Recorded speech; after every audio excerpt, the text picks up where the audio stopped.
ତାଦ୍ୱାରା ସେମାନେ ନିଶ୍ଚିତ କରିବେ ଏତେ ବଡ଼ କରୋନା ସମୟରେ ପିଲାଗୁଡ଼ିକ ମୂର୍ଖ ହେଇଯାଇଛନ୍ତି।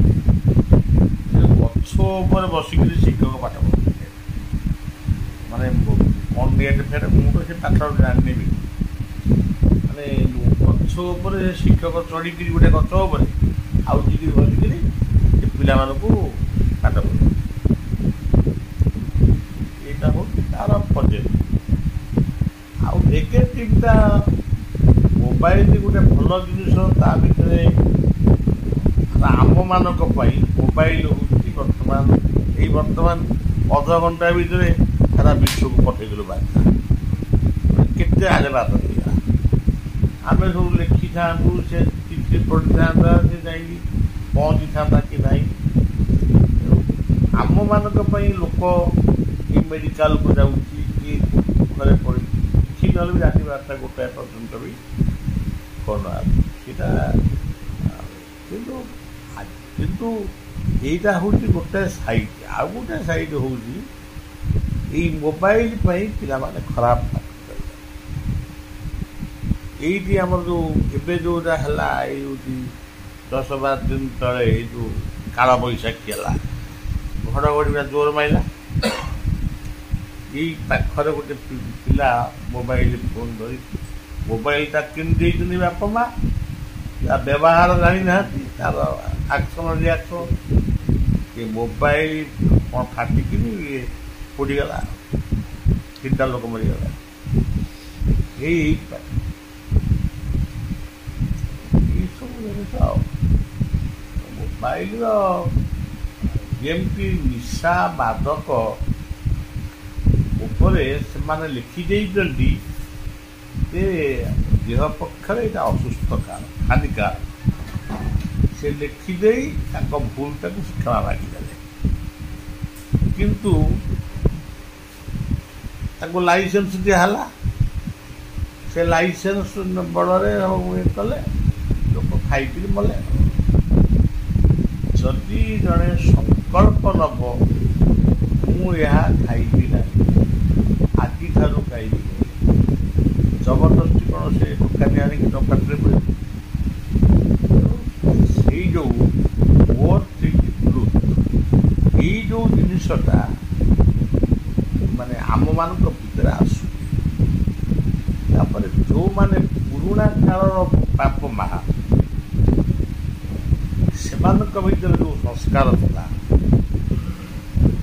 ଏବେ ଯେଉଁ ହାଲି ଏଇ 20-30 ବର୍ଷ ଭିତରେ ଯେଉଁମାନେ ବାପା ମା ହେଉଛନ୍ତି, ତାଙ୍କ ଭିତରେ ବି ଏତେ ଅତ୍ୟାଧୁନିକତା ପ୍ରବେଶ କଲାଣି।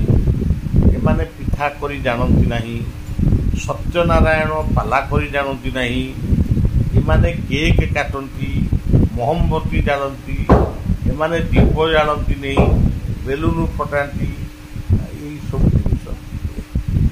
ତେଣୁ ପିଲା ନିଜେ କ୍ରିକେଟ ଖେଳ ବା ଅନ୍ୟ କିଛି ଦେଖିବା ପାଇଁ ପିଲା ହାତରେ ମୋବାଇଲ ଦେବେ। ପିଲା ତାଙ୍କର ଖେଳିଲା ବସିକି ସେ ତାଙ୍କ କ୍ରିକେଟ କ୍ରିକେଟ ନୁହଁ, ସବୁ କଥା। ତେଣୁ ଏମିତିକି ଅନେକ ଟାଉନ ବଜାରରେ ରୋଷେଇବାସ ବି ହେଉଛି। ତେଣୁ ଏଇ ଯେଉଁ ଏଥିପାଇଁ ମାନେ 75% ଦାୟୀ ହେଉଛନ୍ତି ବାପ ମା। ପିଲାଟା ଫୋନରେ କଥା ହେଉଛି, କେତେ ଜଣ ବାପ ମା ତାକୁ କାନଉଛନ୍ତି, କ'ଣ ତୁ କାହା ସାଙ୍ଗରେ କଥା ହଉ, ଏତେ ସମୟ ଧରି କାହା ସାଙ୍ଗରେ କଥା ହଉ?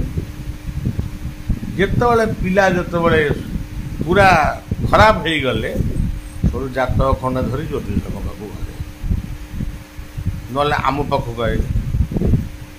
ଆମେ ସେଠୁ କହିବୁ ଗୁଆ ବସା, ଆମ 10-25 ଟଙ୍କା ଠାକୁରଙ୍କ ଫଣ୍ଡକୁ ଆସିବ, ଗୁଆଟିଏ ବସେଇଲେ, ଆଉ ଜ୍ୟୋତିଷ ତାଙ୍କ ନାକରେ ହାତ ମାରି କରି ଟଣାଟଣି କରିଦେଇ ତୋର ରାହୁ ମହାଦଶା ହେଇଛି 5,000।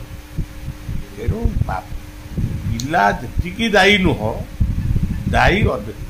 ପିଲାଟି ବଜାରକୁ ଯାଉଛୁ, କାହିଁକି ଯାଉଛୁ, କେତେବେଳେ ଫେରିବୁ, କାହିଁକି ତୋର ଘଣ୍ଟାଏ ଡେରି ହେଲା। ଆମେ ଯେତେବେଳେ ପାଠ ପଢ଼ୁଥିଲୁ, ମୋର ଯିଏ ମାନେ LP ସ୍କୁଲର ଟିଚର ଥିଲେ, ଆମେ ଭାବୁ ସାର୍ ବୋଧେ କିଛି ଗୁଣି ଗାଡ଼ି ଜାଣିଛନ୍ତି କ'ଣ କରୁଛନ୍ତି, ଜାଣିଲେ କେମିତି କାଲି ଆମେ ଶୋଇପଡ଼ିଥିଲୁ ବୋଲି ହେଲା କଥା। ତେବେ ବାପ ମା' ମାନେ ମଧ୍ୟ ଏଥିପାଇଁ ସମ୍ପୂର୍ଣ୍ଣ ଦାୟୀ। ଶିକ୍ଷା କ୍ଷେତ୍ରରୁ ଯେଉଁଦିନ ଉଠିଗଲା ଏଇଟା ଦଣ୍ଡ ବିମୁକ୍ତ ଅଞ୍ଚଳ, ତେଣୁ ପିଲାମାନେ ଶିକ୍ଷକମାନଙ୍କ ପ୍ରତି ଯେଉଁ ଭକ୍ତି ଟିକେ ଥିଲା ସେ ବି ଗଲା, ଡର ବି ଗଲା। ତେଣୁ ବାପ ମା' ମାନେ ଆଗ ନିଜକୁ ସେ ବାପ ମା' ହେବା ପାଇଁ ଆଗ ନିଜେ ଟ୍ରେନିଂ ନିଅନ୍ତୁ। ମୁଁ ତ ସବୁ ସଭାରେ କହୁଛି, ମୋ ସଭାରେ 3000 5000 ଲୋକ ହୁଅନ୍ତି। ଏଇଟା ମୋ ପରଦିନ ମୋ ସଇଲା, ମୋର ଆହୁରି 3ଟା ପ୍ରୋଗ୍ରାମ ଅଛି। ଯେଉଁଠି ବି ମୁଁ ପ୍ରୋଗ୍ରାମ କରେ ଏଇ କଥାଟା କରେ। ଆଉ ପିଲାମାନେ ଏଇ ବର୍ତ୍ତମାନ ଖରା, ପ୍ରଚଣ୍ଡ ଖରା ପାଇଁ ବର୍ତ୍ତମାନ ସ୍କୁଲ ଛୁଟି କରିଦିଆହେଲା। ଏଇଟା ଗୋଟେ ଭଲ ହେଲା ପିଲାଗୁଡ଼ାଙ୍କ ପାଇଁ। କିନ୍ତୁ ଅନଲାଇନ୍ କ୍ଲାସ୍ ବର୍ତ୍ତମାନ ଅନେକ ଜାଗାରେ କରାହେବ। ଏଇଟା ପ୍ଲସ୍ ପଏଣ୍ଟ ହେଲା। କିନ୍ତୁ ମାଇନସ୍ ପଏଣ୍ଟ କ'ଣ, ସେ ଯେଉଁ ଅନଲାଇନ୍ ବିଡ଼ମ୍ବନା ଏଇଆ, ଆମେ ଯେଉଁ ପିଲାମାନେ ଫୋନ୍ ଧରି ଜାଣିନଥିଲେ, ଫୋନ୍ କିଣି ପାରୁନଥିଲେ, ବାଧ୍ୟ ହୋଇକି ଫୋନ୍ କିଣିଲେ ଏ କରୋନା ପାଇଁ। ଆଉ